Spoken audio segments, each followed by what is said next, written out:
এই মুহূর্তে সবচেয়ে বড় খবর এইচডি লাইভ 24/7 এ এবং নিবিসিংহ যতনি সেলাই কখতুমা এইচডি লাইভ 24/7 इस वक्त की सबसे बड़ी खबर। Breaking news now on HD live 24/7। CPIM Tripura রাজ্য কমিটির উদ্যোগে কিউবা বিপ্লবের নেতা ফিদেল কাস্ত্রোর জন্ম শতবার্ষিকীতে শ্রদ্ধা জ্ঞাপন অনুষ্ঠানের আয়োজন করা হয় সিপিআইএমের রাজ্য দপ্তরে। এ উপলক্ষে বলতে গিয়ে প্রাক্তন সাংসদ শঙ্কর প্রসাদ দত্ত বলেন,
কমরেডস, আজকে আমাদের সকলের কাছেই অত্যন্ত গুরুত্বপূর্ণ একটা দিন।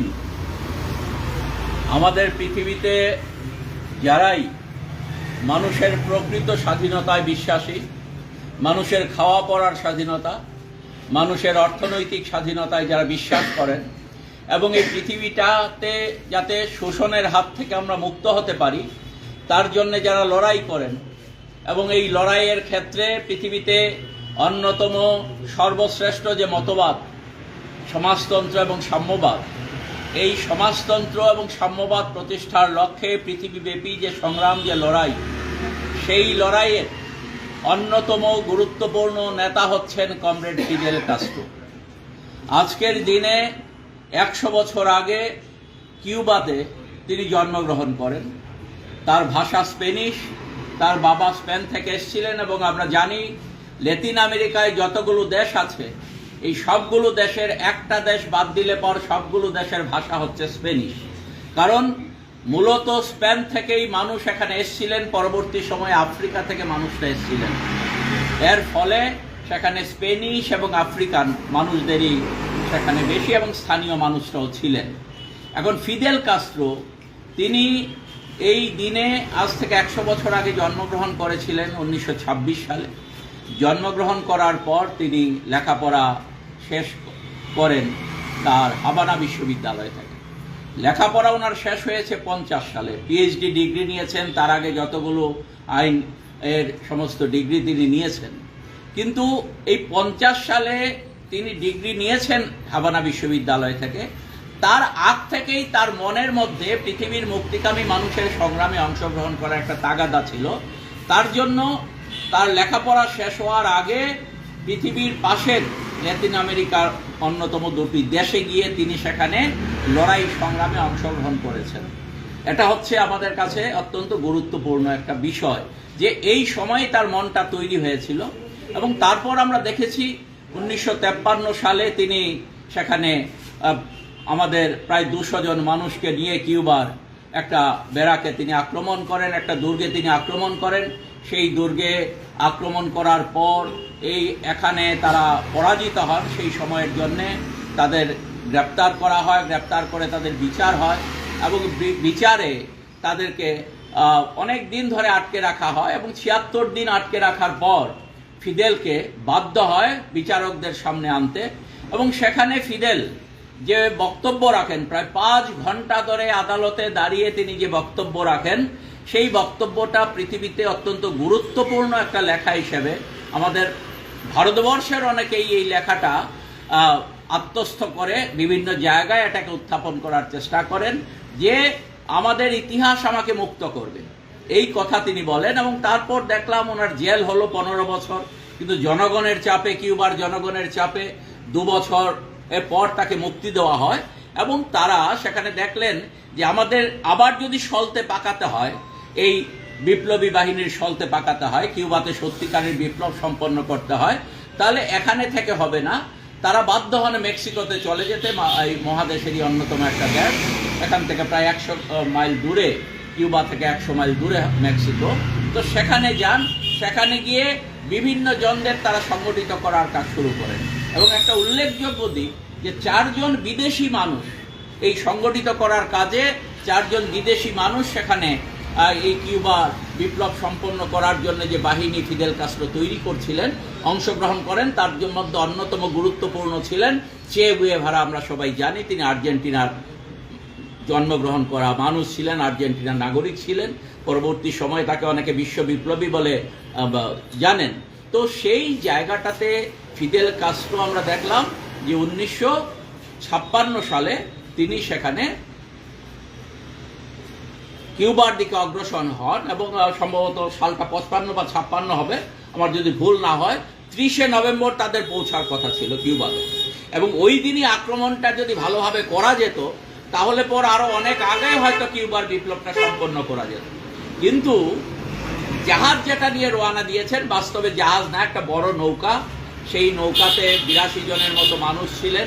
এই 82 জন মানুষ, জাহাজটা একটা সময় আসে, জাহাজের যিনি চালক তিনি সেখানে জলে পড়ে যান এবং সেখানে তিনি মারা যান।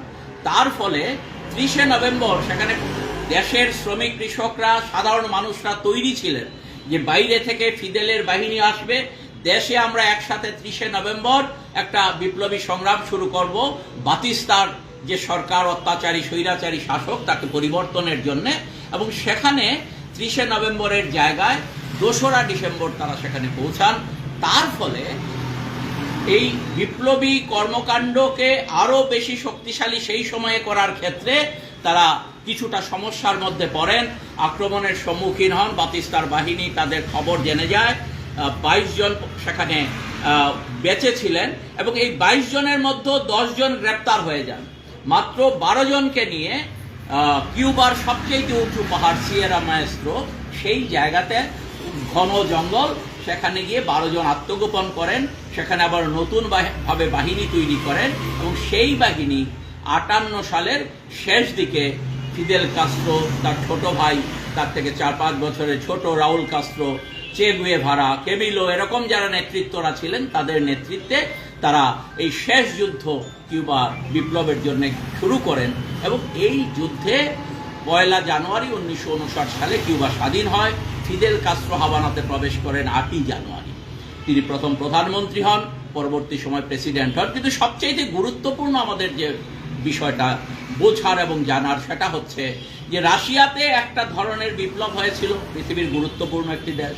চীনে এক ধরনের বিপ্লব হয়েছিল, কৃষকদের সংগঠিত করে, রাশিয়াতে মূলত শ্রমিকদের সংগঠিত করে, অন্যরাও ছিলেন কিন্তু প্রধানত তাদেরকে সংগঠিত করা হয়েছিল। আর কিউবাতে অল্প কিছু মানুষ সেখানে গুরুত্বপূর্ণ ভূমিকা পালন করা শুরু করলেন, তারপর সেখানকার মানুষকে সংগঠিত করলেন। সবাই এটা জানেন যে ফিদেল কাস্ট্রো প্রথম জীবনে সমাজতান্ত্রীয় ছিলেন না, কমিউনিস্টে ছিলেন না। যদিও কিউবাতে 1925 সালে কমিউনিস্ট পার্টি ছিল, তার অনেক পরিবর্তন হয়েছে। তিনি পরবর্তী সময়ে ফিদেল কাস্ট্রো নিজেই ঘোষণা করেন, তিনি কমিউনিস্ট পার্টির প্রথম সম্পাদক হন রাষ্ট্রপতি যখন ছিলেন সেই সময়টাতে। এবং তিনি নিজে ঘোষণা করেন, আমি হচ্ছি একজন কমিউনিস্ট, আমি হচ্ছি মার্ক্সবাদী। তাহলে এই ফিদেল কাস্ট্রো আজকে পৃথিবীর সবচাইতে বড় যে সাম্রাজ্যবাদী শক্তির মধ্যমণি মার্কিন যুক্তরাষ্ট্র, তার চোখে চোখ রেখে কিউবা সেই 1960 সাল থেকে আজকে পর্যন্ত কিউবা লড়াই করছে। এই কিউবার জন্য আমরা ত্রিপুরার মানুষও সাহায্য পাঠিয়েছি। এবং কিউবাকে রক্ষা করার অর্থ হচ্ছে সাম্রাজ্যবাদের বিরুদ্ধে যে একটা দেশ আছে আমাদের পশ্চিম গোলার্ধে, এই দেশটাকে যদি বাঁচিয়ে রাখা যায় তাহলে সাম্রাজ্যবাদ বিরোধী যে সংগ্রাম পৃথিবীব্যাপী তাকে আরো শক্তিশালী করা যাবে। এবং সেই ক্ষেত্রে কিউবা আজকে আমাদের সামনে একটা দৃষ্টান্ত স্থাপন করছে। এই জায়গায় দাঁড়িয়ে আগামী দিনে আমরা এই কিউবার লড়াইয়ের প্রতি আমাদের সহমর্মিতা জানাতে চাই। সারা পৃথিবীর সাম্রাজ্যবাদ বিরোধী মানুষকে আমরা সংগত করতে চাই এবং কিউবাও এর ক্ষেত্রে একটা গুরুত্বপূর্ণ ভূমিকা পালন করছে। এই কথা বলে আবারও ফিদেল কাস্ট্রোর প্রতি আমাদের বিপ্লবী অভিবাদন জানিয়ে আমাদের আজকে ব্যুরো রিপোর্ট, AGT Live 24/7।